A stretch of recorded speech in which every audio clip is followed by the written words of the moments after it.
Գաբին յուղի տունը դարձրեց մի հատ մեծ պրոյեկտ։ Լինելով Ամերիկայում ես տեսնում էի պալիատիվ խնամքը, հետո սկսեցի շատ արժևորել ու կարևորել այն երեխաների կյանքը, ովքեր որ սահմանափակ ժամանակ ունեն։ Ես հանդիպեցի պալիատիվի բժշկին, ինքը պատմեց այդ երեխաների խնդիրներին մասին ու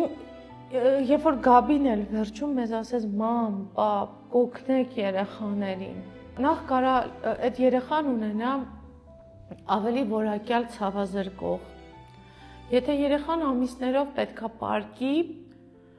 մեր հայկական դոշակը երևի պետքա փոխարինենք օրթոպեդիկ մատրասով։ Այդ երեխաների ծնողների կողքին պետքա լինեն մարդիկ, ովքեր որ չպետքա թողնեն, որ իրանք այդ կործանվեն։ Ու երբ որ ես եկա ամուսնուս ասեցի սենց բան, ասեց վերջ, ուրեմն մենք կառուցում ենք մի համալիր ու դառնում ենք այդ երեխաների օգնող ձեռքը, ուժը։ Ես ու իմ ամուսինը մինչև մեր կյանքի ավարտը կփորձենք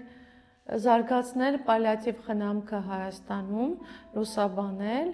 որովհետև այդ երեխաներն ու ընտանիքները ամենախոցը լինեն ու ես ուզում եմ, ես շատ եմ ուզում, այտենց լուսավոր իրանց դժվար չի ինձ ճանապարհել։ Ես մեծ հույս ունեմ, որ մեր այս զրույցից հետո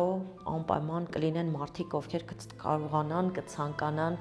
միանալ այս գաղափարին, որտեվ սա գովազդային գաղափար չէ, սա ուղղակի մարդկանց օգնելու մասին է եւ հուսով եմ կգտնվեն նման մարդիկ։